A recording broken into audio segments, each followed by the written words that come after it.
Assalamualaikum warahmatullahi wabarakatuh.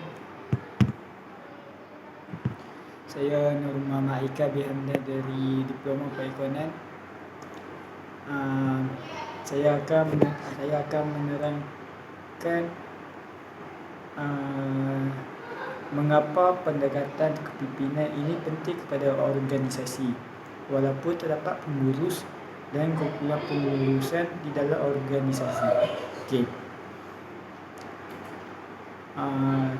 Sebelum saya nak terangkan ni, kita mesti tahu apa itu kepimpinan, apa itu pengurus, apa itu pengurusan. Okey. Saya akan menerangkan maksud kepimpinan. Okey. Kepimpinan ni merupakan individu yang boleh memberi pengaruh kepada individu yang lain di dalam suatu pertumbuhan. Sesuatu yang menarik dalam kepimpinan adalah kewujudan pemimpin yang berada dalam organisasi yang mempunyai struktur yang tersendiri dengan mewujudkan hubungan kepimpinan dan pengikut bagi mencapai kecemerlangan. Okey. Itu maksud kepimpinan. Okey. Lepas tu kita pergi ke maksud pengurusan pula, ialah pengurusan terdiri daripada dua, satu pengarahan, satu pengawalan. Okey, sebuah kumpulan yang terdiri daripada satu atau lebih orang atau entiti untuk tujuan menyelaraskan dan mengharmonikan kumpulan tersebut untuk mencapai sesuatu matlamat. Okey, pengurusan ni dia banyak orang dalam entiti itu, dalam kumpulan itu. Dia punya tujuan untuk mencapai sesuatu matlamat. Macam dia akan menjayakan sesuatu syarikat. Macam syarikat tu menjual emas, dia akan macam mana nak dapat matlamat, nak bagi tarikan permintaan kita meningkat. Okey. Itu pengurusan. Okey, apa itu pengurus? Pengurus, kalau menurut Mary Parker Follett pula, pengurusan ialah seni untuk mencapai sesuatu matlamat melalui orang lain. Okey.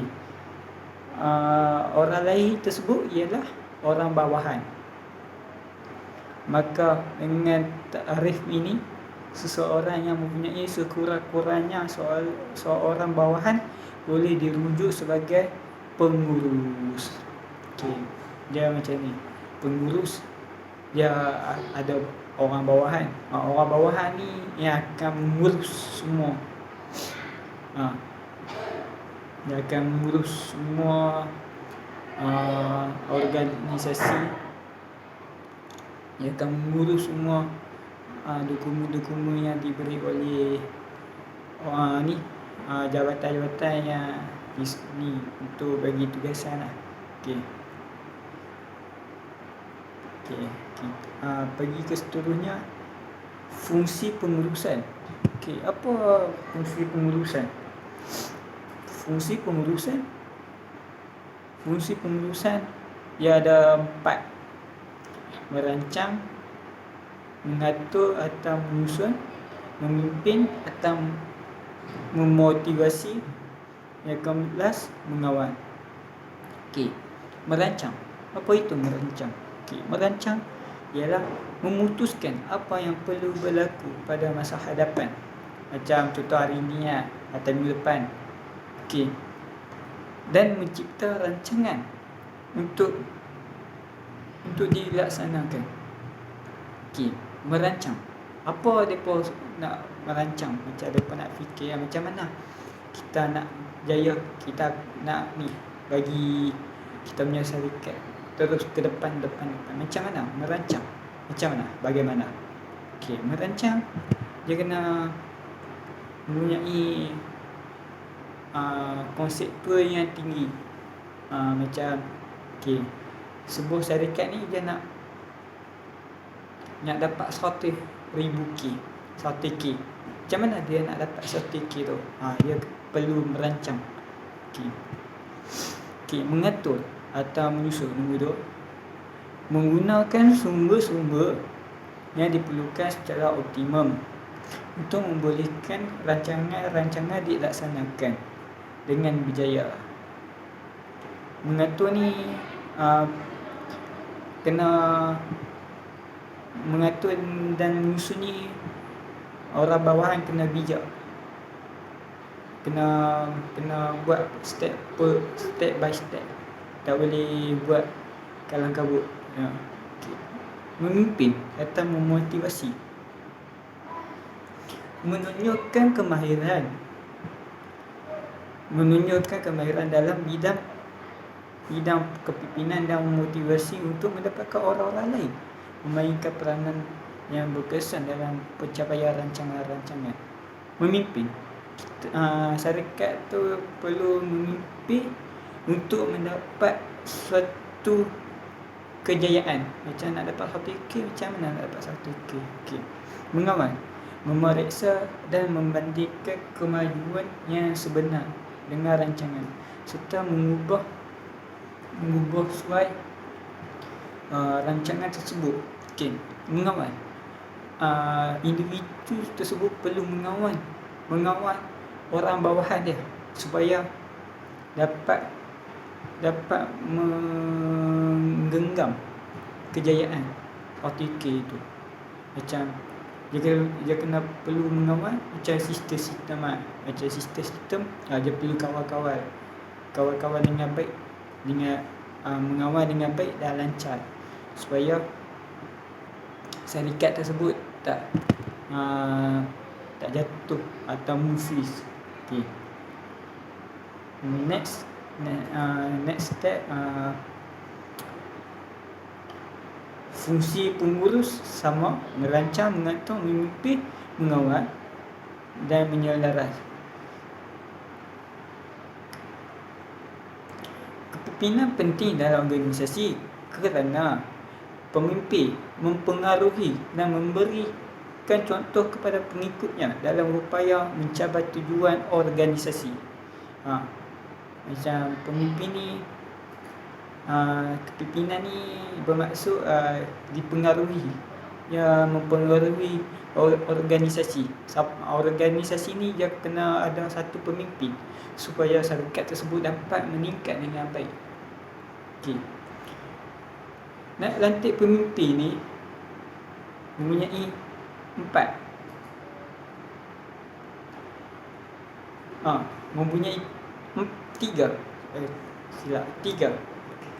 jenis kepimpinan. Kepimpinan demokrasi, kepimpinan autokratik, kepimpinan biokratik. Okey. Kepimpinan ni dilaksanakan oleh organisasi yang lain. Macam organisasi ni dia guna kepimpinan demokrasi, autokratik atau biokratik. Okay. Kita pergi ke kepimpinan demokrasi. Okay. Percaya. Okay. Demokrasi ialah merupakan atau merujuk kepada percaya penglibatan semua orang dalam membuat sesuatu keputusan atau tindakan. Okay. Nah, demokrasi ni kalau nak lantik kepimpinan tu dia kena pakat semua organisasi dia kena buat ni,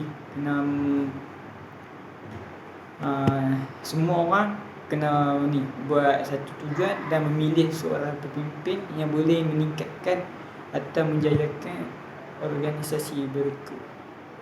Dia mempengaruhi semua orang bawahan masuk, semua masuk top manager, media manager dengan logo manager. Okay. Nombor 2, mudah lentur dan bergantung kepada sumber-sumber kuasa yang tidak mendesak. Okay. 3, menekankan konsep pengkongsian tanggungjawab. Okay. Kepimpinan ni dia perlu menekankan konsep pengkongsian tanggungjawab. Dia perlu bertanggungjawab untuk melaksanakan dan untuk menjayakan apa yang dia hendak mahu. Dia perlu tanggungjawab. Macam kepimpinan demokrasi dia perlu ni dia perlu bertanggungjawab semua orang bawahan dengan media bawah ni, manager dengan top manager. Dia kena pandai-pandai bertanggungjawab supaya syarikat tersebut tidak muflis atau organisasi dia tidak ni. Okey. Yang kedua, kepimpinan autokratik. Okey, kepimpinan autokratik ini ialah percaya kuasa membuat keputusan mesti dipegang oleh pemimpin. Macam mana tu? Okey, percaya kuasa membuat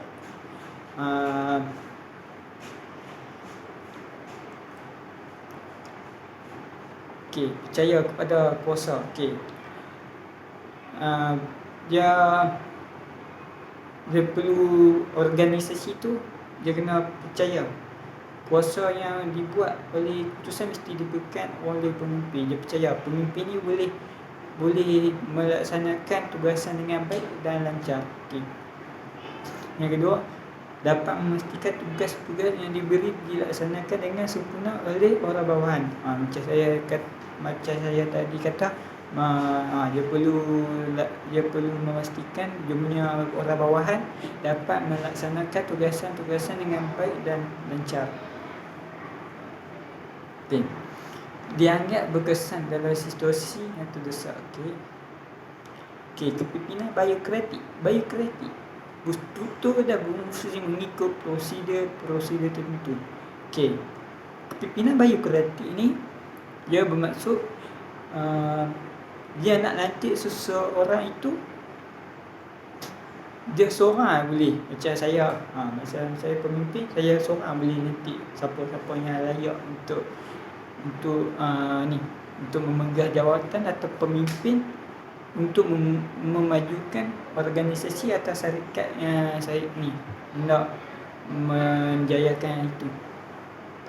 Macam saya pemimpin, saya layak membuat keputusan untuk melantik seorang. Tak ada bawa orang bawah, tak ada ni orang tengah, semua tak ada. Saya seorang boleh buat keputusan ini sendiri. Menggunakan kuasa rasmi yang diberi kepadanya. Macam tadi dia seorang boleh. Memaksimalkan kecekapan melalui pengurusan.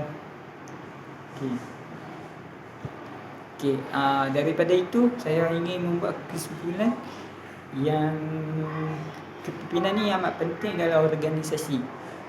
Kerana jika kepimpinan tidak ada dalam organisasi, maka organisasi sesebuah syarikat tidak dapat berjalan dengan lancar walaupun mempunyai pengurus. Dan pengurusan kerana kepimpinan ini amat penting dalam organisasi untuk menentukan kejayaan sesebuah organisasi dan memajukan organisasi ini. Kepimpinan ini dapat mengubah sesebuah organisasi di dalam manajemen syarikat. Oleh itu, peranan pemimpin ini sangat besar untuk meneraju organisasi yang cemerlang dan terbilang dan dapat menjayakan tugas-tugas dengan baik. Itulah seorang kepimpinan. Walaupun mempunyai pengurus dengan pengurusan dia maksud yang berbeza. Tapi di dalam organisasi walaupun pengurus dengan pengurusan, dia tetap ada tugas dia. Pengurus dia ada seorang individu, tapi dia jaga empat jabatan. Macam ada jabatan pertanian, jabatan penternakan, jabatan perindustrian, jabatan pelancongan. Dia boleh Dia seorang menjaga keempat itu jawatan. Itulah pengurusan. Dia seorang, tapi dia jaga satu jabatan itu saja. Macam kan ada pengurus, ada kena jaga 4. Okey. Dalam 4 jabatan tu ada satu pengurusan. Satu pengurusan tu adalah wajib kena jaga dia punya orang bawahan. Macam kepimpinan ni dia besar tanggungjawab. Dia memastikan semua orang bawahan dan jabatan dia membuat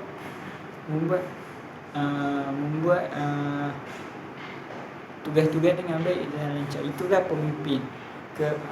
Sebab apa pemimpin penting?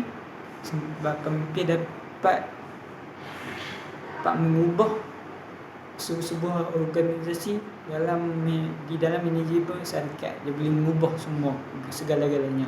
Dia seorang boleh buat sebab dia pemimpin. Macam Rasulullah SAW semasa berperang, dia adalah seorang pemimpin dan dia